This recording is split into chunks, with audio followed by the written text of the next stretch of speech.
October 7th for me was a shattering day. Seeing some of these acts that were committed on that day made me think about how fortunate we are to have a society with rules and laws and people with morals. And seeing these horrific, barbaric acts shocked me to my core in a way that I'll never be the same. And the president wanted me to share, as he has with so many of you personally, that he sees you, he hears you, he stands with you, always. Hello everyone, and welcome back. Tonight, I'm in Tel Aviv among patriots, families, and believers standing shoulder to shoulder for faith, freedom, and strength. This isn't about politics, it's about values. It's about courage in the face of evil, and the unbreakable bond between America and Israel. October 7th changed everything. That day reminded us what's at stake when evil is allowed to rise. It reminded us why strong leadership and moral clarity matter. Before we begin, make sure to click the subscribe button, because here we stand for truth, freedom, and faith. October 7th was a dark day, a day that shattered hearts and opened eyes. I remember being at a friend's wedding in Colorado when I heard the news. I left the celebration, went to my room, and spent the night watching in disbelief. What I saw was barbaric, evil, in its purest form. Since that day, my heart's not been complete. It reminded me how blessed we are to live in nations built on laws, order, and God-given morality, where innocent lives matter, and where evil must never go unanswered. Over these past months, I've worked closely with Steve, a man of conviction and heart, and together we refused to give up. When things got tough, we made new plans. When we hit walls, we broke through them. And I want to thank President Donald J. Trump, a leader who never backed down, who stood by Israel, and who made peace through strength possible. His determination to bring hostages home, to defend Israel's right to exist, and to seek lasting peace in the Middle East is unmatched. If you believe America should always stand with its allies, hit that like button, and let the world know where you stand. The people of Israel showed the world something extraordinary. Faced with unspeakable barbarism, they didn't respond with hate. They chose strength, unity, and moral conviction. They chose to rise above evil, to defend what is right without losing who they are. That's the difference between civilization and chaos. That's what moral clarity looks like. And I couldn't be prouder to stand as a friend of Israel, a nation that embodies courage, faith, and freedom. To the heroes of the IDF, your courage, your discipline, and your love for your country inspire the world. Your sacrifice made freedom possible for others. Without you, none of this would be happening. We've completed the first phase of a long journey, and while there's more work ahead, this moment gives hope that faith and perseverance still matter. True peace will only come when evil is defeated and when nations stand firmly on moral ground. And that begins with us, standing for truth, for life, and for God. If you believe that peace requires strength, subscribe now. Join a community that refuses to bow to fear. Tonight, as we gather here, we think of every mother, father, son, and daughter still waiting, still praying. You are not forgotten. Your strength, your faith, and your resilience are a light for all who believe that good will overcome evil. Every hostage who returns home is a victory for courage, for humanity, and for God's grace. And as we look ahead, may this new chapter be one of healing, justice, and lasting peace, the kind built on truth, not compromise. I've had the great honor for the last 10 months of working with Steve very closely, even more so in the last month. And I have to tell you, it's been an honor to me to work with such a special man who's approached this impossible task with a full heart and with a full commitment. And when things got tough and we ran into brick walls, every time that happened, we just said, let's make a new plan, let's try again. And that's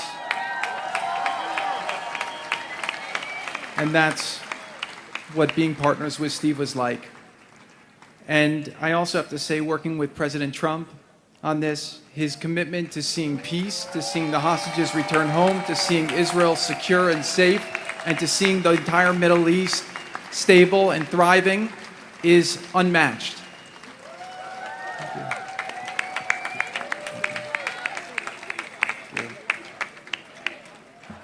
Thank you.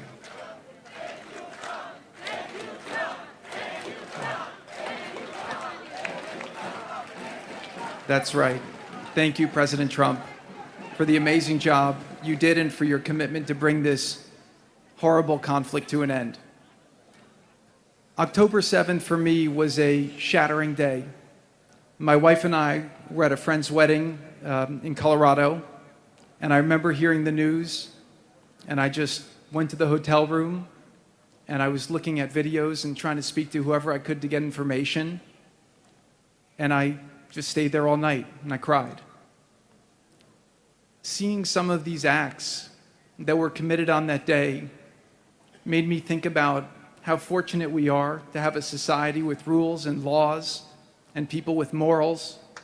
And seeing these horrific, barbaric acts shocked me to my core in a way that I'll never be the same. Since then, my heart has not been complete. And it's been a tremendous burden that I felt to see these hostages come home.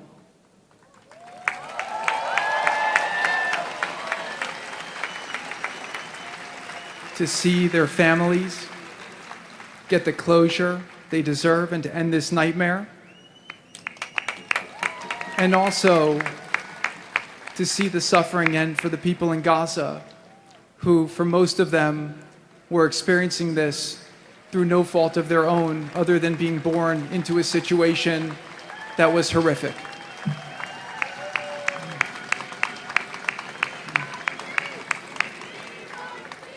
We're not going to celebrate tonight. We're going to celebrate on Monday when the phase one gets into conclusion. But what I did come here tonight to say was that I couldn't be more proud to see the way that the state of Israel and its people have carried themselves through this traumatic, unthinkable, horrific experience. Instead of replicating the barbarism of the enemy, you chose to be exceptional. You chose to stand for the values that you stand for. And I couldn't be prouder to be a friend of Israel, somebody who supports Israel, and somebody who fights very strongly to see Israel survive, succeed, and to achieve its fullest potential.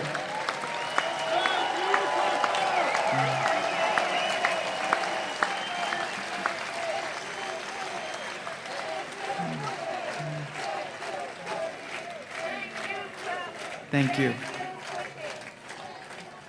All I know, and I have complete confidence in this, is that what will rise from this trauma will be a level of greatness, a level of achievement, a level of impact on the world, a level of leadership that Israel has never seen. And I encourage you all to go forward, to seize that opportunity.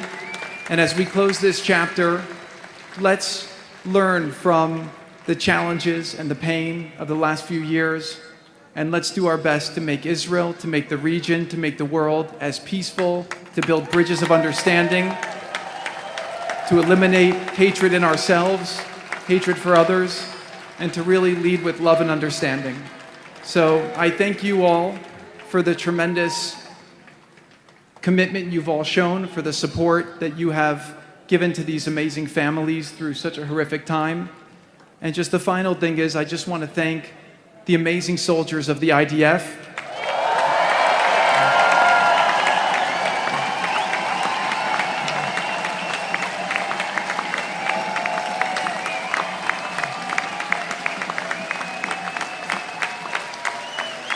Without their heroism and brilliance and bravery, this deal would not have been possible.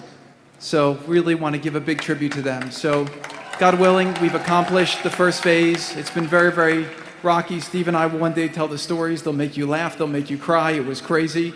I noticed he had no four-letter words in his speech because I think he used them all up in the negotiation. But I think that it's a really great thing, hopefully, to celebrate Monday. So really an honor to be with all of you tonight, and I'll introduce my wife who wants to say a couple words.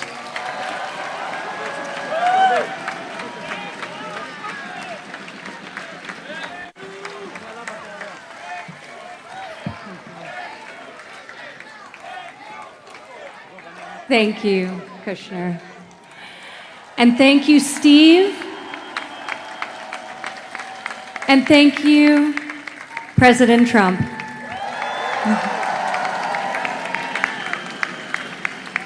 Tonight, as we stand here together in Tel Aviv, we honor the strength of every family waiting, praying, and believing.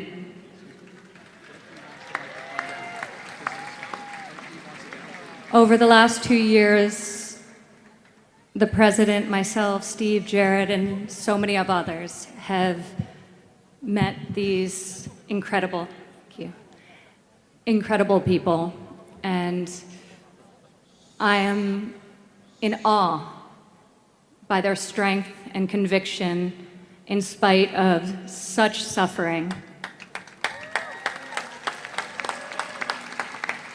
And the President wanted me to share, as he has with so many of you personally, that he sees you, he hears you, he stands with you, always, always.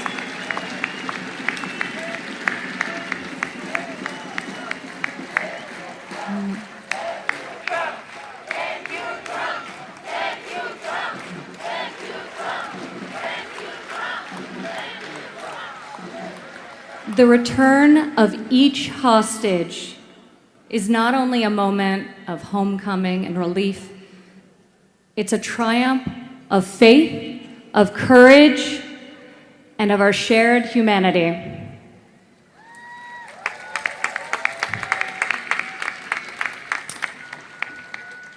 We pray, and so many people are working so hard to ensure that this coming week is one of healing for you all.